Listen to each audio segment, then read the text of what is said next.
Welcome to the Prom Queen tool belt sewing pattern. I might have peaked with this one. So it's a custom utility belt. You get to choose what fits into your pockets here. So I have lipstick and a crochet hook, just the essentials to keep with me, as well as a bunch of attachments to the bottom like a scrunchie and little bags, which I'll show you how to make. You'll need approximately 1 meter or 1 yard of fabric, some batting. You can get it in sheets, which is probably easier to use than what I have here, but I'm just using what I had on hand. Some lobster clips to add your attachments to the end. And of course the sewing basics like measuring tape and some scissors. This is going to be made custom to fit you, so we need to start by measuring what length we want the sash to be. Grab a measuring tape and put it from one hip up over the opposite shoulder and then back down to your hip like this, just in the shape of a sash. Hold it a bit loose because you don't want this to be super tight to your body, and this is going to be called your sash length when we begin cutting our pattern pieces. Grab your fabric and we're going to begin by cutting 3 rectangles for the sash. 2 of them need to be in your main pattern fabric that you want to see, and 1 can be in lining, although I didn't have separate lining fabric. They're all just in my main fabric, but it's going to be 3 rectangles that are the width 4.5 inches or 11.5 centimeters and the sash length as your length. So we just measured that when you were measuring your sash. That should be the length of these rectangles, and they should be 4.5 inches wide. We're going to cut 3 of them. We want our sash to have pointed ends on either end so we can attach the lobster clips. So we're going to need a pattern piece so we can cut those points. So in the description below, you'll find a link to this downloadable pattern piece. You can download that, print it out, and then place it at each end of these pieces to cut out the correct point. Since we have 3 rectangles, you should cut this out 6 times, 1 on each end of the rectangles, and they should all be identical. So you can pin down the pattern piece each time if you want to, but what I found easier was just to fold, once I had cut one, fold it to the other end and use that as my template to continue cutting things out. Keep going until you have cut out all 6 ends of each of these rectangles. I'm going to lay them all out here. Look how nice they look. I love how it's all identical. And then we are ready to move on to cutting out frills. So we're going to need 2 rectangles for the frills on either side of the sash. They're each going to be 1 inch wide, and the length is your sash length times 1.25. So 1.25 multiplied by your sash length. That is because we want this to be a bit longer than our sash length so that we have lots of fabric to gather up and make it nice and frilly. 2 little loops for our lobster clips. These should each be 1.5 inches by 6 inches or 4 centimeters by 15 centimeters. Now for the fun part, let's measure some custom pockets. So after seam allowance and everything, you'll have about 3.5 inches of width that you can insert items into. So I'm just playing around with different things I want to insert, leaving some space between them for some stitch lines and figuring out what I can fit into that space. I'm deciding to do 2 rows of pockets, and each of the rows has to have the same height to it. So I'm choosing objects that are all similar heights to group together. Then we can separate them with stitch lines that are as wide as we want them to be. Each of your pockets should be 4.5 inches or 11.5 centimeters wide, and then the height is custom based on how tall your group of objects is going to be. Later on, we will use stitch lines to split these pockets up into the custom sizing that we want. Let's get sewing. We're going to start by quilting our sash. So lay your lining piece down, then grab some batting. You could either be cutting a sheet of batting or like I'm doing, this is just leftover fluff I had from a different project. I'm going to spread this along until I feel like it's even. Nothing too thick, I just want the sash to have some structure to it. And then over top of all of that, place the top sash piece good side up. Now we've got our lining and top sash pieces wrong sides together with the batting sandwiched in between, and now we're going to quilt over top of it to make it all nice.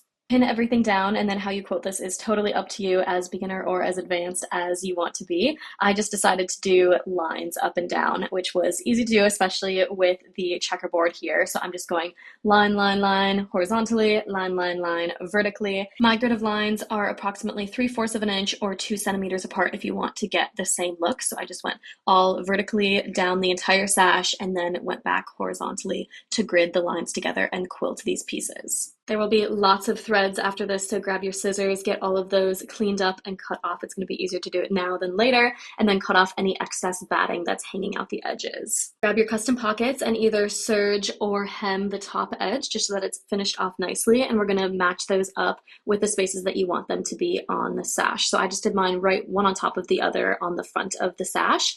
Then we're going to fold the bottom underneath, and we're going to sew across that line, just a simple way to attach the pocket and make that edge nice and neat. You might also find it helpful to pin these and then lay the sash over your body to see if you like where the pockets are hitting on the piece. Now is also the final moment to decide what size you want these utility pockets to be. So I'm laying out the pieces that I'm going to put in them, and then we're going to stitch in between each one to make those little pockets. So I'm just notating that. This is a water-soluble marker. Make sure to leave some space in between the objects and on either edge because we're not done with the seam allowances there yet. We're just going to sew straight lines over these marks to separate the compartments. Headed to the sewing machine, and we're going to finish off these pockets first by sewing down the bottom to connect them, and then going through and making custom lines down the center to separate compartments in whatever size that you would like. The sides of the pockets do not need to be sewn down now. We're going to get those later. Next up, we're going to gather some frills. So change your stitch length to something quite long. That's going to make your life a little easier. You can either hem or serge one edge of your frills, and then we're going to do just a straight line of thread down the other, but don't backstitch at the end of it. And just pull your needle up, pull out quite a bit of thread, and cut there with some long ends. To gather the frill, find one of those long threads at the end, and you're going to grab it and start moving the fabric down the thread. So be a little bit gentle because we don't want the thread to snap. We want to gather this up so that it shortens and is about the length of the sash from one end to the other, but not including the pointed ends. So you saw where I was pointing there. We want it to go just from where the pointed end starts to the other end of the sash, like so. So keep gathering until it matches that length. And then we're going to flip it over and line it up to be attached. The frill should be right side down with the serged or hemmed edge going towards the middle of the sash, and then the gathered edge that we just created lining up with the edge of the sash. Do that on either end, and then we're going to take our bottom sash piece and put it over all of that, sandwiching it together. Grab lots of pins and start going down each edge, making sure that each layer is in place before pinning it together. Now, one very important trick for this is that we want each of the ends of the frills to be sticking completely out. This ensures that when we turn the sash right side out, the end will be encased inside instead of showing any raw edges on the outside. So we've got our top and bottom sash pieces right side together with the frills sandwiched in between and ends hanging out. The last step is to attach our lobster clip loops. So grab those pieces that you cut out, fold them in half, right sides together and long edges touching, and so just a straight line down. Then use a safety pin to insert and pull the entire tube the right side out. We need to insert one lobster clip loop into each end of the sash. So peel back your two layers, place it entirely inside, just matching up the end with the end of the sash like so. Then you can close it up and again sandwich that in between these two layers. Use a pin, do that on the other side. And now we're going to sew around the entire sash to get things all connected. Get ready for a less well-framed shot because I needed to show you the entire sash. Okay, we're going to stitch around the entire thing, but leave a few inches open on one end because we need an area that we can pull the sash back out through. So I'm sewing around the sash and then using the hole to pull the entire thing back out. Make sure you've left a big enough hole because especially with the quilting, it can be kind of tricky. Look how pretty she's looking. Last steps to finish things off here. Fold this hole closed to hide all the raw edges,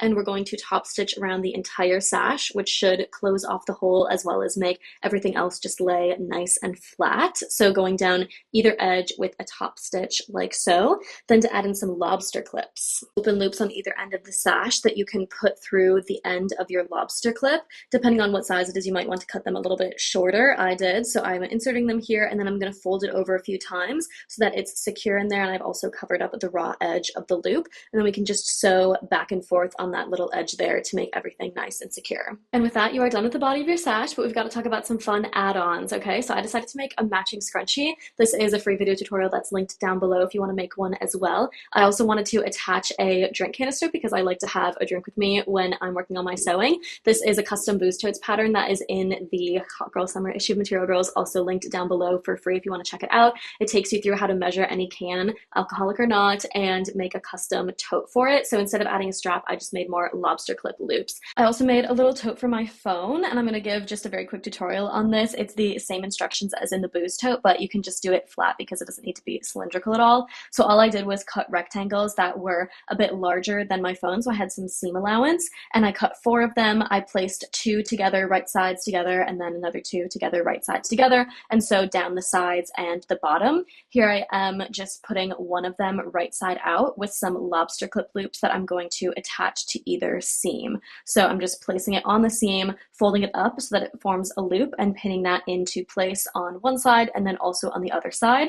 Then place the entire tote inside of the other piece that you've sewn together. So they should be right sides together in there. I'm going to take out the pin that was securing my loop and match up the seams with the loop sandwiched in between them and re-put the pin back in to hold all of those things together. So it's outside, loop, inside. Got it? And then we're going to sew around the entire top of this tote, again leaving a little bit of a hole just like we did with the sash so that we can pull it right side out. And this should hide all of your seams on the inside, bring out your two little lobster clip loops like that. How cute. Here's a little demo, drink tote in action. So I have that attached to the ends. I also put my matching scrunchie onto the end of the sash, and I even pulled the lobster clip through an entire ball of yarn so that I can crochet off of it. How perfect. If you like this sewing tutorial, like all the other things that we have going on materialgrrrls.com, a ton more free sewing patterns, so make sure to check those out. Tag Material Girls in your creations so I can see, and thanks so much for watching.